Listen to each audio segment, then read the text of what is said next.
Welcome to Insightly. I'm Melissa McGinn. And I'm Jordan Walker. We're your hosts on a mission to empower executives and business leaders with the knowledge they need to turn data into a driving force for innovation. Join us every episode as we share real-world case studies and provide practical tips to unlock the full potential of your business through data and analytics. So if you're ready to transform your relationship with data, hit that subscribe button, because in the world of business, insight is power. Welcome back to the Insightly podcast. Jordan and I are in person again for our second round of 2025, and we have some really exciting topics to cover today. Things that you'll start to pick up some themes, basically. Jordan and I like what we like, and we both kind of bring some of the same kind of topics, but as things evolve so quickly, bless you. Sorry. I knew that was coming before we even got started. Okay, continue, Melissa. You were doing so great. And I feel like we're going to start, quote unquote, repeating ourselves, which we already do. Yeah. But things are evolving so quickly that Yeah. I feel like we're kind of going to touch on some things we've talked about before, but in kind of a new light. And hopefully in this one specifically, we get really practical. So we're going to talk about data monetization, one of my favorite topics, but really practical. Like, I'm going to really boil it down and get super, you will walk away. If you work in a company or run a company that has data, you'll walk away being like, I know how I can monetize it. Yes. And what is my next step? Cool. That's I'm my excited goal. because I know that this is your jam, and we bring it up every now and then, but I feel like it's been since we launched this podcast that you've been saying, I want to do an episode just on this. So I'm glad that we're finally getting here. So I'm excited. Yay! What do you have for us today then? So we're going to talk about, the way I broke it up is direct monetization strategies and indirect monetization strategies with examples. Okay. And so what I mean by that is direct is like you are literally taking your data and selling it to someone else. Okay. And that's what most people think of. Yeah. We've also hinted at the idea of indirect, which is ways that you are using your data to enhance internal processes, internal revenue generation. Like, you're using your data to make more money, but not in a way of you're not selling it. Yeah. Yeah. And then we're going to bring in one of your favorite topics, which is there's a lot of privacy and compliance regulations around this. So it's not, hey, let me just put my data together and sell it to some guy on the street. Like, that's not kosher. Yeah. I Is mean, that the right term? You want to be respectful with the data that you have, Yes. right? Mhm. And if you want to sell your mom's information to someone random on the street, you should treat your customer the exact same way. And I'll say, I think there's very easy solutions for that. Yeah. Namely, most people that you're going to sell it to don't care about the names. And if they do, then you shouldn't sell it to them because they want it for the wrong reasons. Yeah. But for some of the business use cases we'll talk about, there's very easy ways to anonymize data to make it to where the insights are really meaningful, but without compromising people's identities. Yes. Cool. And I think that's, like, I get that it's a huge topic, but I'm also like, the solution is very easy. Yeah. But I think, I don't know, it's just like another monetization has become just another buzzword too. And so again, like with literally everything we talk about on this podcast, like there are these big complex ideas that can really like snowball out of control pretty quickly, and you can scale them as large as you want to. But I think like this is in alignment with a lot of what we try to do on this podcast is break that down into, like you said earlier, like really practical use cases. Mm-hmm. Like take a bite out of this one chunk at a time. Like monetization can feel huge in this aspect. Anonymizing data can feel huge. It's really just about infrastructure and what, tools that you're using beyond that. So, but if I say something where you're like, hey, totally disagree on that. I'll from a tell privacy you. Yeah. standpoint. I'm sure there's pieces that we could slightly disagree on this. And so that would be fun. Yeah, I'm ready for it. Let's do it. And I don't know the ins and outs of privacy regulation like you do. So I'm thinking about this purely from like a business use case with the acknowledgement of privacy being important. Yep. Like, I totally see that. So like you say, hey, listen, this is totally off. On board. Okay, cool. Okay, so direct monetization strategies is basically summed up to mean selling aggregated anonymized data to third parties or highly motivated groups. Okay.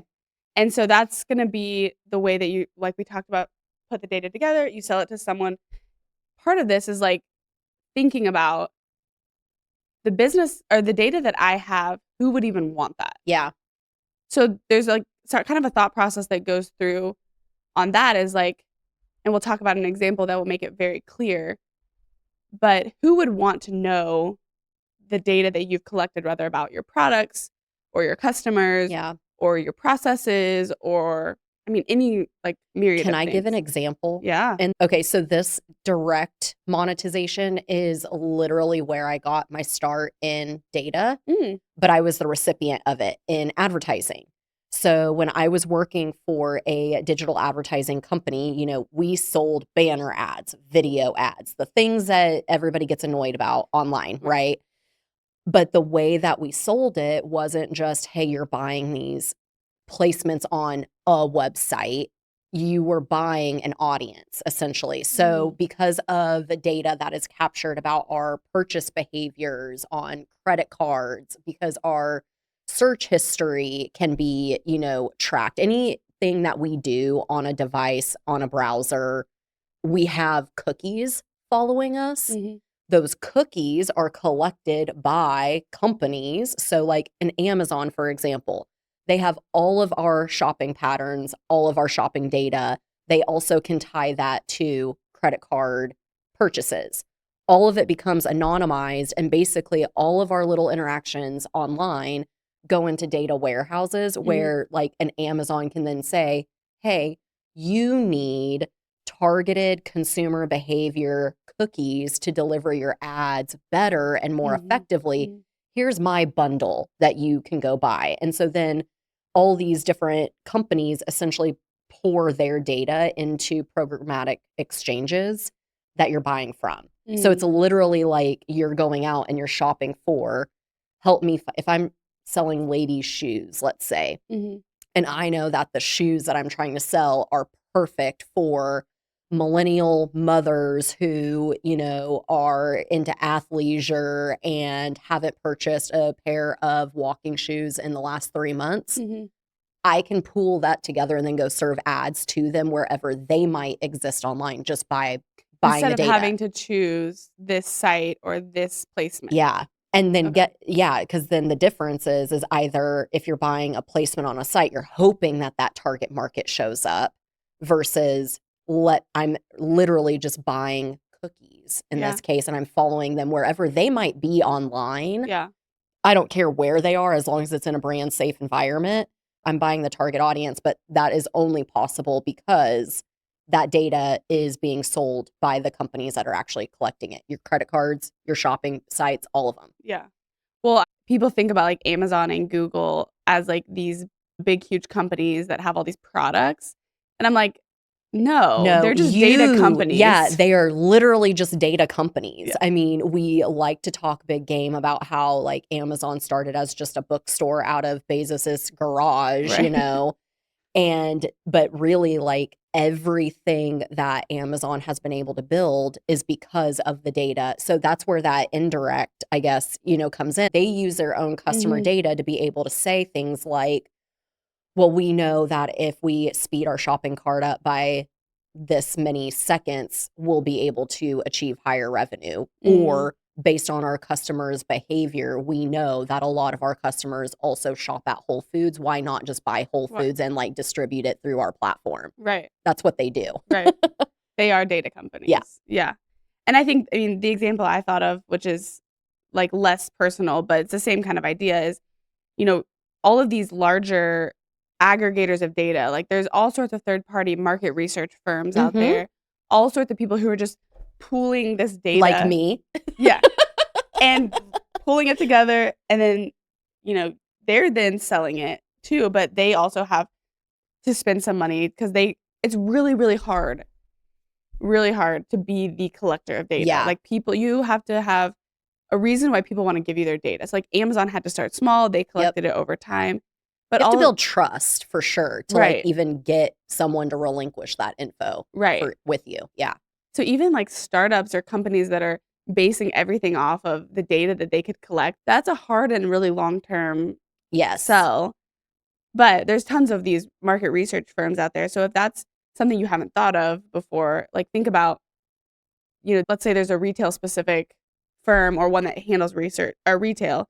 So like they're interested in your foot traffic. They're Yep. interested in who's buying, the conversion, the buying patterns, Yep.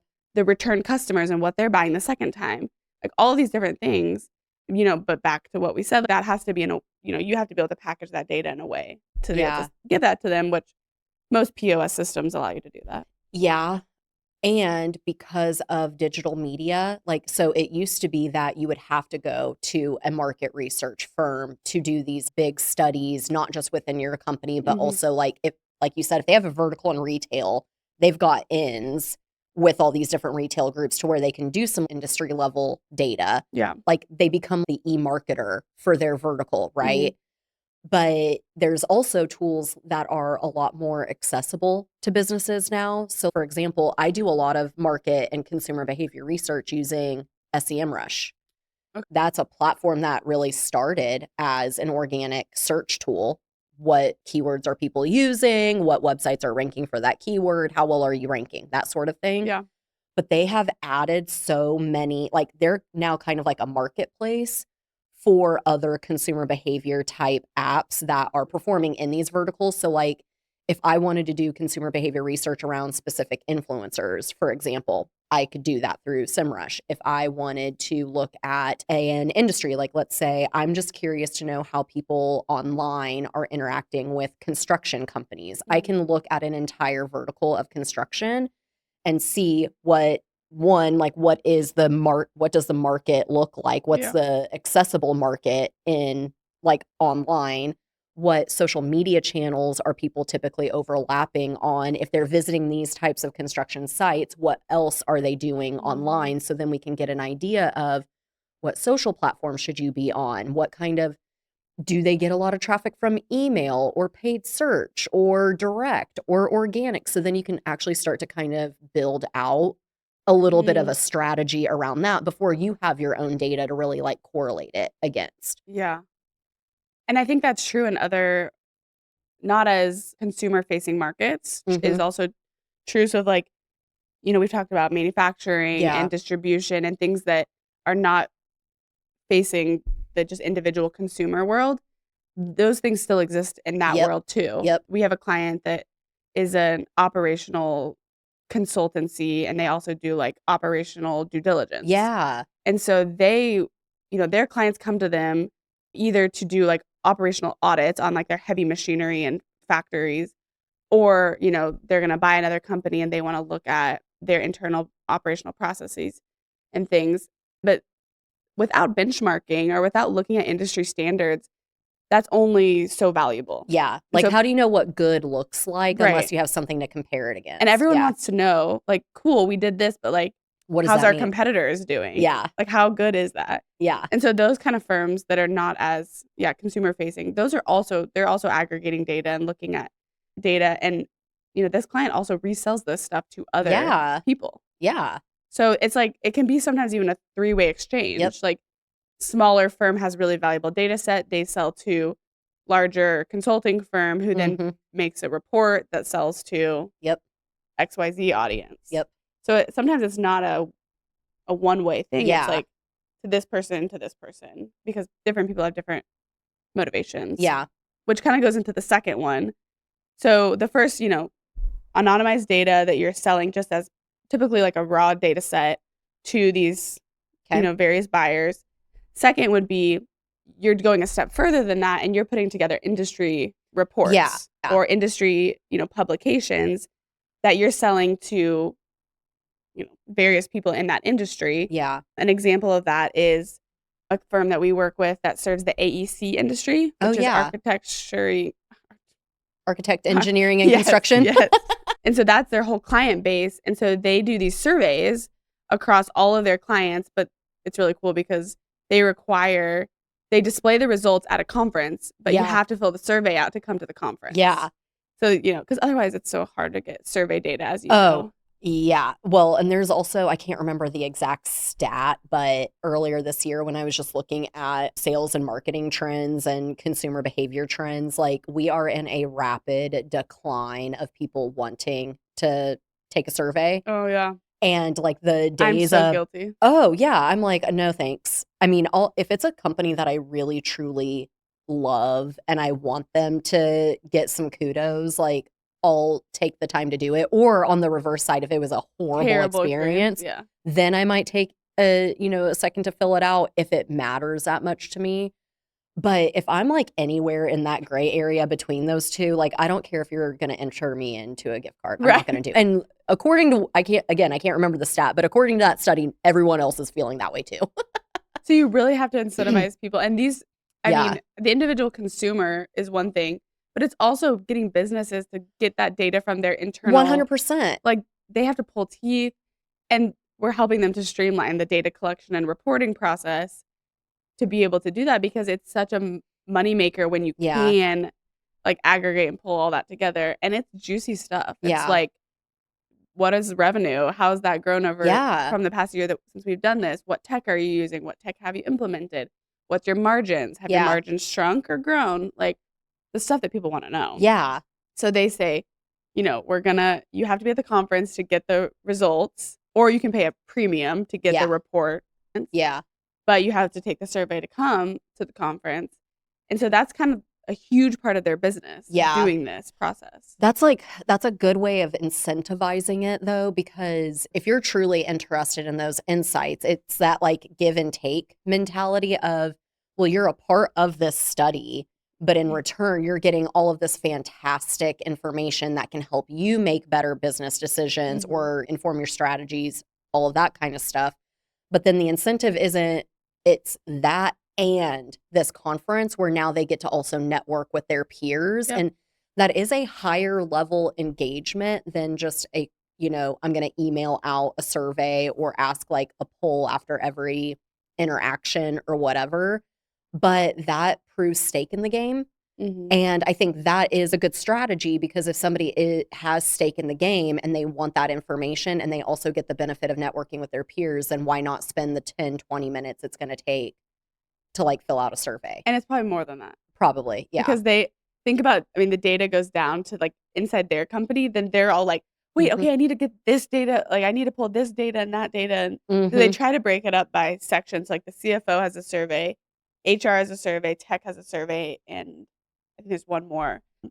But we know, Yeah. like, the interconnectedness of that data, but the silos that Yep. exist make that Yeah. really hard, and so I'm like, they do have skin in the game because it probably does take them maybe a couple of hours to, Yeah. like, get all of that figured out. Yeah.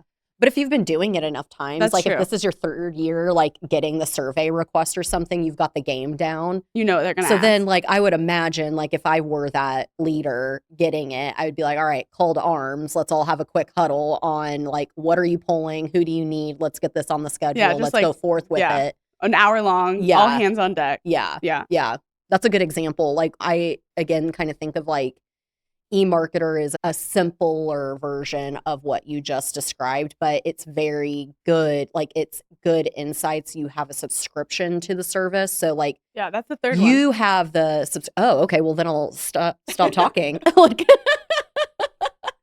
So I think that they're very closely connected. yeah.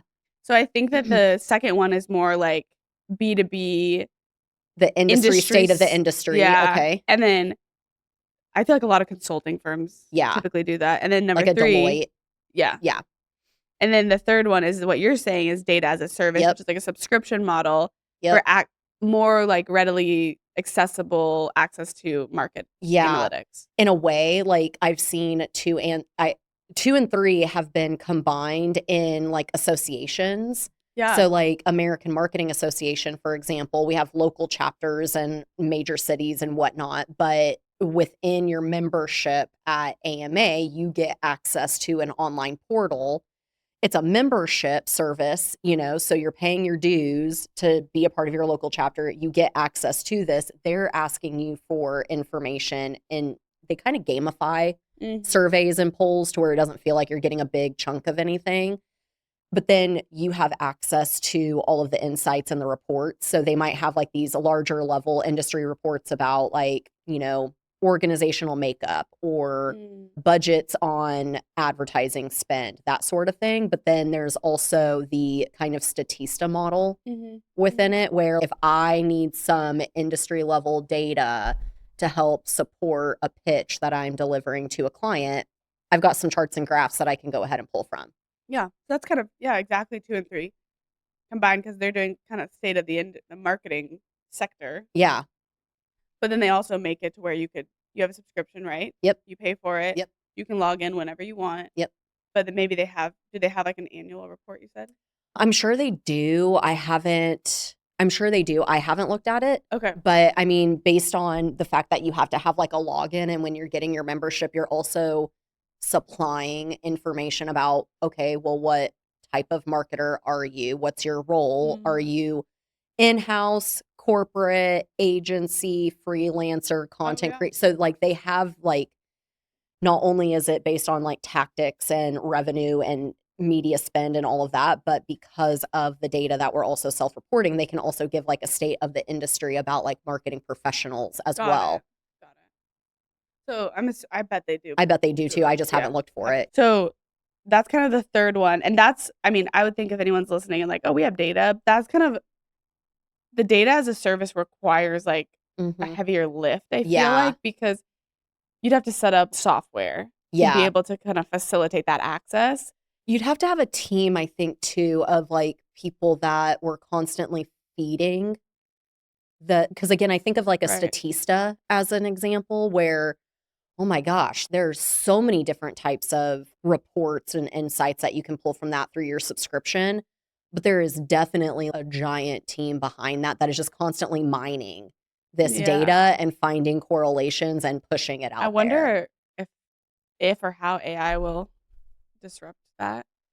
Yeah, I don't know. I will say that, I mean, it's not like I've tried to train AI against any of like my dashboards or any of the like analytics that I'm reviewing for clients. I'm sure if I took the time, it would be easier. But even when I've tried to give it like simple formulas or insights to help analyze, I'm not yet trusting enough to let AI fully do that. Yeah. Like I think it can help find some like correlations. And again, haven't trained it. So I'm sure if the time was spent, it totally could do that a lot better. But I don't know like if I'm personally yet trusting enough to let it do it at scale. Yeah. And I'm assuming a lot of these companies aren't either. They're maybe they're looking at shrinking their team at the people that are constantly mining and ingesting stuff. But that's the name of the game. That's why I said like having a company based on fresh data is really hard. Like the pitch books of the world, the Zoom infos of the world, that's all private company data that they're selling. Pitch book kind of specifically around like funding and that investment world. But like you go in there and it's like you're paying thousands of dollars for a subscription and like they have no way to like keep everything fresh. Like it's just really, I don't know, it's hard. Yeah. And I think that's like I think this is a good point between like okay, are you selling industry reports and like some larger level insights that okay, you can spend 6 months pulling that together, delivering a report that has longevity for at least a year before you have to refresh it. The data as a service model, like you have to increase volume for someone to want to continue that subscription service, right? So it's just like, I mean, it's just like any other SaaS tool or app. Like if you don't have that consistency with it, then you're going to lose subscriptions, which doesn't support your ability to keep mining data. Right. So I think this might be the hardest one. Yeah. I would agree. It's cool. It's cool. But yeah, it requires some work. Yeah. All right, the fourth one is data marketplaces and exchanges. We touched a little bit on this, but we're talking about, AWS. Snowflake is another good example. It's this concept of public data marketplaces where you can go and you can people that are using their platform can buy your data set.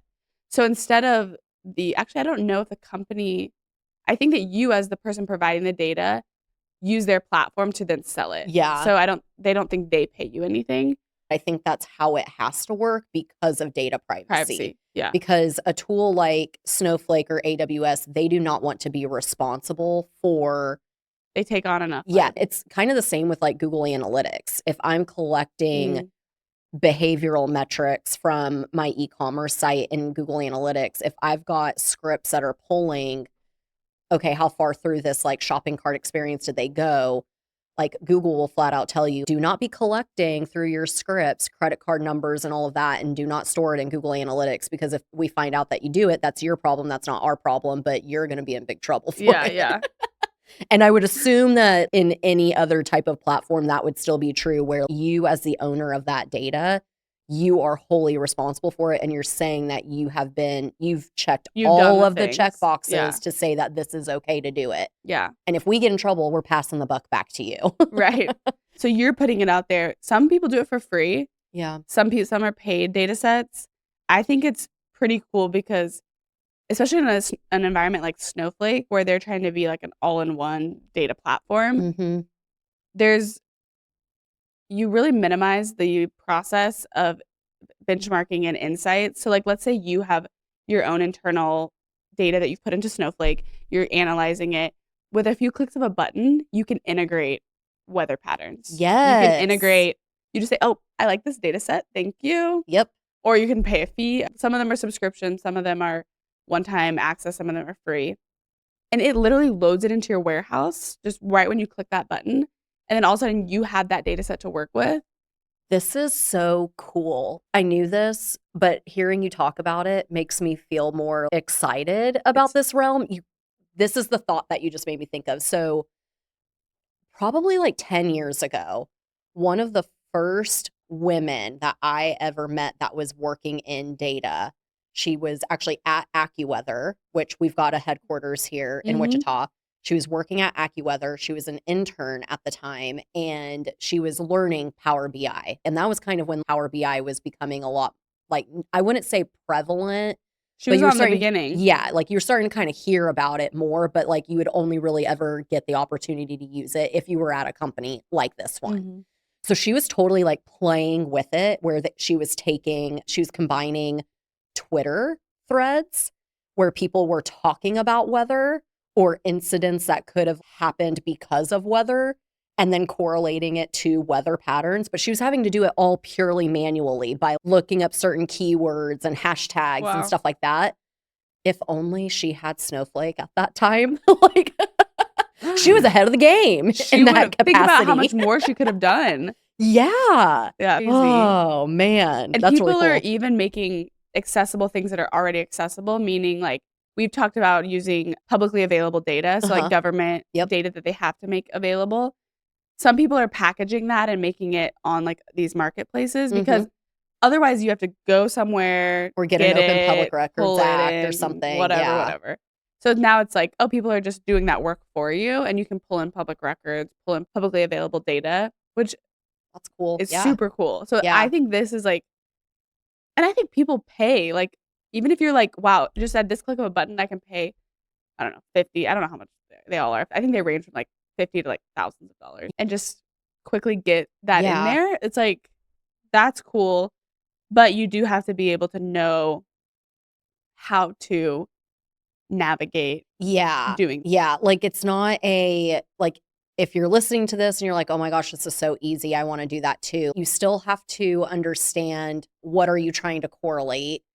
And you still need to understand how to map metrics so that you can identify those correlations. It's not that you're just like grab and drop and grab and drop and then it populates it all for you. It's just giving you the access to start doing something with it. You have to be able to format it and structure it. Yeah. And you have to know how to get on the marketplaces and post it and everything. Yeah, you can't upload your messy spreadsheet. Like we've talked about data hygiene in a previous episode. You cannot upload a messy spreadsheet to this. They won't let you. There's like parameters and stuff. Yeah.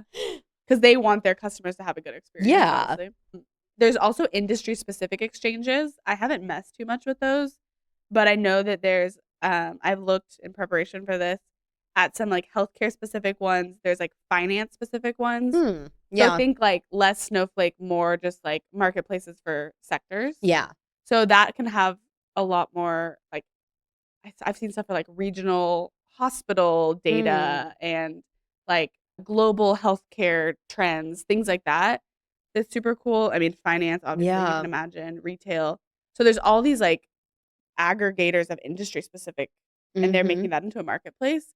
So Snowflake has gone one up because they're like, we also have all the data tools and you just drop it in. Yeah. Yeah. There's nothing quite as easy as that. But there's also like, if you're in one of these spaces, know that there's industry places out there that probably people are going to specifically to look for data that you may have. And then, of course, there's private. If you think AWS or Snowflake, those are going to be more public. There's also private, which is like very closed or more, I guess, exclusive exchanges where you probably have to pay higher dollars to even get access to any of what they have. Yeah. So I think some of the examples were some of these already aggregators, like I saw Bloomberg, Nielsen, there is some stuff about weather. And like I would say even industry specific can then translate easily to private closed data exchanges. So I would say these are probably a little harder to navigate or break into if it's like I don't know where to look.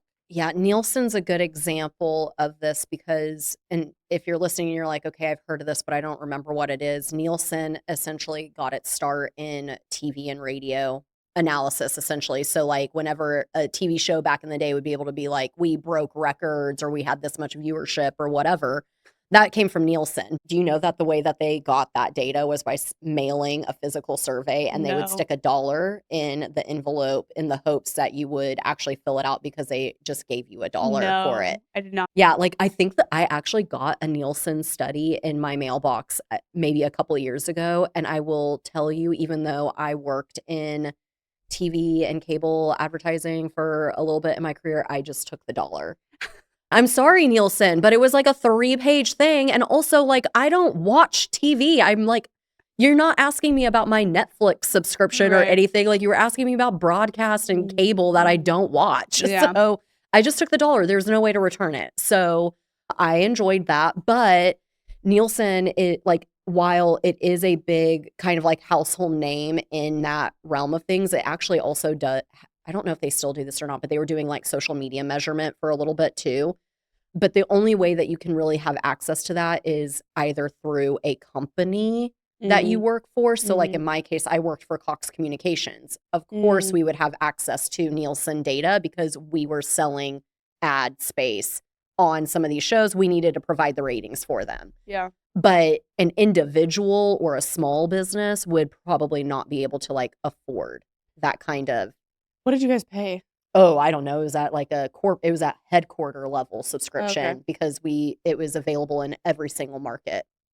So that's not. I would super assume accessible. 6-figure annual. Contract. Yeah. Yeah. Well, I just wanted to make sure that all the options were out there. If I had to pick one, I mean, number 2, like putting industry reports and insights together is a lot of work, probably, like for you to like put everything together. But if you're trying to establish yourself as a thought leader in your space, that's actually a really great way of doing it. Yeah. I mean, and maybe that's helpful for you anyway. Like maybe you're doing it as an exercise for clients or, your own personal content or, whatever it is. This just died. Oh no. Your iPad? Yeah, it went from 20 to like 1 in like 2 seconds. So anyway, it's Friday. Here we go. quick transfer. Onto the second device here. Yeah. This is why you should just get a Remarkable. I know, because it never dies. I mean, it does, but not like that. Not like that, yeah. It dies if I forget to plug it in for like a week. Okay, but I want to give a quick example because I think this is cool, very simple. Okay. A guy locally in Wichita, shout out, we, want to make sure that the people in Wichita are being recognized for their data prowess. I won't name him, but he is a local entrepreneur. He, historically has custom software development that he does. And he also is very integrated into the startup world. So he decided, I need to build, if I'm going to teach all these people about startups, like I should do it. Yeah. He's a very avid whiskey collector and drinker. So he made an app. The MVP was just that you could scan in your collection. Okay. And basically have like an online virtual way to like look at your collection. I learned from talking to him, though, that some people, it's an asset that they're literally putting in their, like, what's it called, estate. Like, it's that Yeah. expensive and that valuable. Yeah. So the app also will help you value it. And so he's gonna collect all this data around these people's whiskey collections. And, like, how much they're valued at and everything. How cool. Yeah. So as of last week, his app has scanned somewhere over 700,000 bottles across 63 Wow. countries. So, Wow. okay, he just from this app, you know, that he's collected all of this data around user behavior, like this whole niche space, Yeah. like what type of bottles people are collecting, what the value is.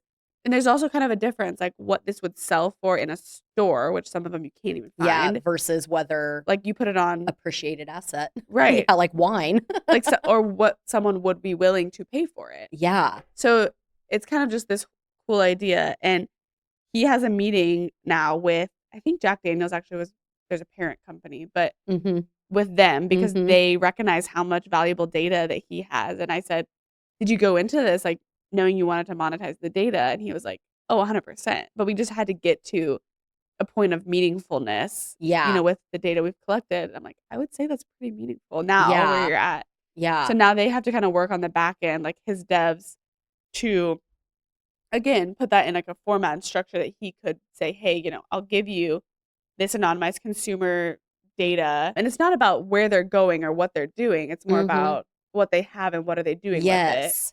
So it's privacy. I don't know. It's less of a concern. There's, like, kind of a gray area, and it's totally dependent on how does the consumer feel? If we wanna get into the privacy conversation, like, first and foremost, in the United States of America, we don't care right now about data Mm. privacy, Mhm. and I think especially as of recently, we're really proving that by just, like, going in and getting everybody's data regardless, but we don't have any federal regulation against it or against any sort of, like, data collection at present moment. Like, Mhm. there are states that have enacted some versions of data privacy laws that mirror GDPR in the EU. We've already had, like, a whole podcast episode about this, so if you're curious to learn more, just go back and listen to that. But my rule of thumb is always in your disclaimers or upon signing up, did the consumer at least have the opportunity to understand what data you were collecting on them? Mhm. Do they have an opportunity to scrub their data if they choose that they're not happy with you having it anymore? Mhm. And I guess, like, in a scenario like this where, okay, let's say you're meeting with Jack Daniels, that company is like, "Holy moly, we love this. We'd love to just, like, buy this app off of you and the data." If you're not like, in that case, like, you need to do your good stewardship by alerting customers just that or app users of just saying, Mhm. like, "Hey, we are now merging with or we are now selling to," just so that you're aware. Mhm. But as long as they still have a way to, like, unsubscribe, delete, whatever, like, it's fine. That Okay. exchange is fine. I think the place where it gets, like, really dicey is when and I don't think that's in this scenario, but, like, I'm sure you've heard of situations where people are like, "Oh, I bought this email list," Uh-huh. or, "I bought a list of phone numbers," or Yeah. whatever. Again, still legal in the United States to do something like that. Consumers fricking hate it though. Like, so the rule of thumb is like, think like your consumer first because it doesn't matter if we have like a legal barrier with it. What it translates to is if you're not going to be a good steward of their data and be transparent about what you're collecting and what you're doing with it, and they don't have control over it in some manner, they get really mad and then they either go and talk bad about Yeah. you. And the worst thing, like, in a scenario like this, like if there was some shady business going on, or like it was, hey, I'm selling all of the credit card numbers of people who have purchased Oh through here gosh. or Yeah. something, that could become a nightmare. And it wouldn't actually probably go against the original owner of the app. It would go against Jack Daniels at that point. So I think, like, in the description and the way that you've described this, if somebody is self-reporting and scanning their own labels and, finding the valuation, nothing within that to me. Yeah. Like, private information that you're probably collecting is just name and email, maybe a phone number as Yeah. well.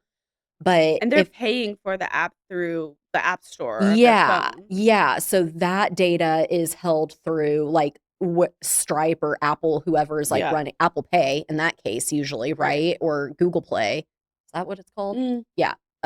Whatever. Google's thing.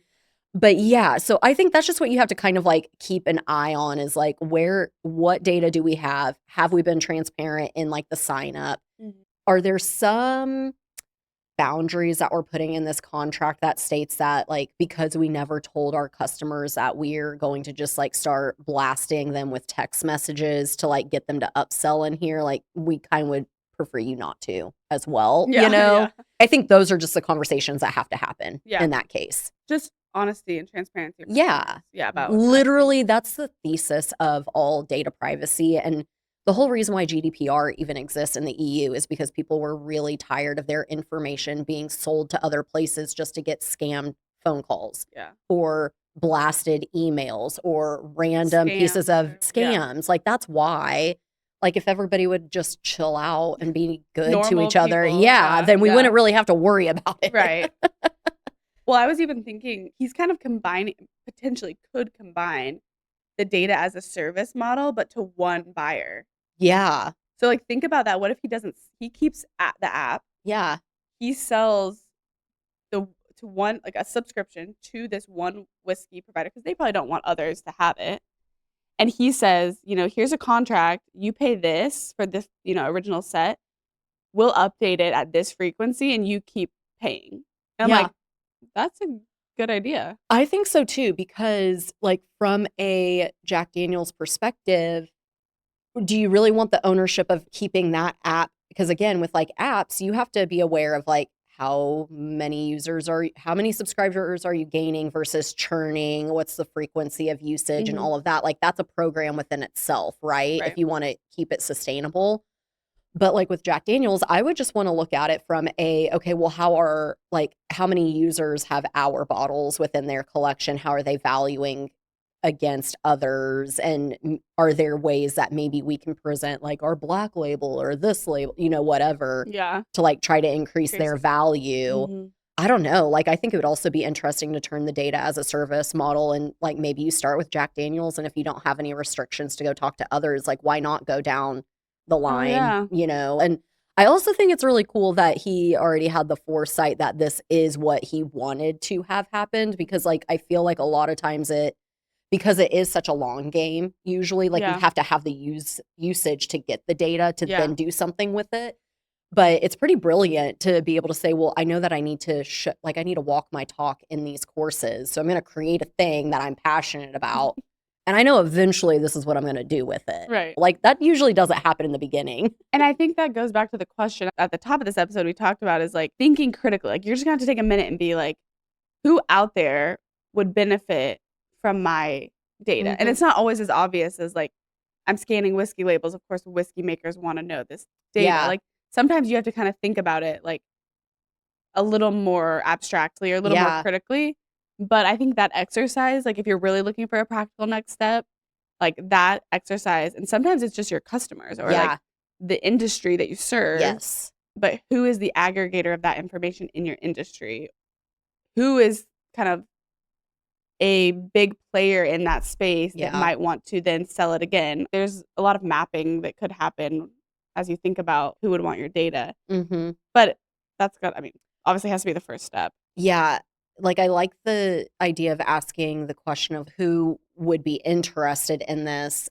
And then I would almost take it a step further because you might have an initial idea, but if you have the opportunity to go sit down with a handful of customer types in that realm, just ask them if you could wave a magic wand. And in this case, if you could wave a magic wand and learn a little bit more about whiskey drinkers, what would you want to know? Yeah. Because sometimes you might have like one track, but if they came back and said, well, I'd really love to know just like the frequency of how many new bottles are they adding to their collection? What's the average value of a collection?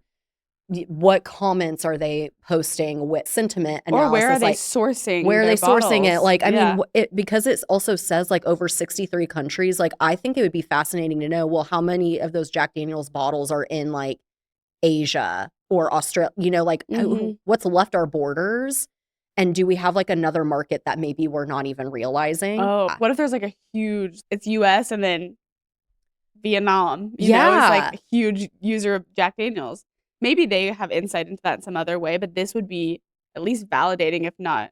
I think it'd be like, even if they have it just based on like sales, because obviously like distributorship would tell you where you're pushing the most product at.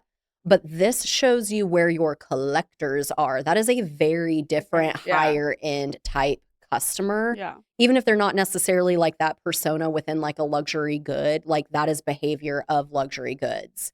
And like, what other partnerships could you be forming with it? Like that's where my brain goes. Like I want to play with that. Yeah. If you're listening to this and you know who you are, like we should talk. Yeah, like if I can just play with your data, that'd be or fun. We should have him on after he like has this meeting and kind of like is formulating that. Okay, to that point, if anyone is listening and wants to sell their data or has done that, please. We would love to talk to you. I want to know. Please. Please. Satisfy our nerdiness. Okay, we were going to go into a whole second part of this, but we're going to have to break it up for a second episode because we're getting the flags that we've gone way too long. So that was the episode on direct monetization strategies then. I should have known. But as a teaser, we'll do a second episode about indirect monetization strategies, which is all about using data to enhance revenue, profitability, whatever it is, internally, enhancing existing products, creating new products. We've talked about some of this before. Efficiency in operations, things like that. So that's all going to be internal. So stay tuned for part 2. For more. All right, that's the pod. That's the pod. See you guys later on the next part 2. Like, subscribe, share, and if you want to talk to us, hello at insightlypodcast.com. And I don't care about data privacy, so you'll find all my information anywhere on the website, online. I'm also on the grid. See ya.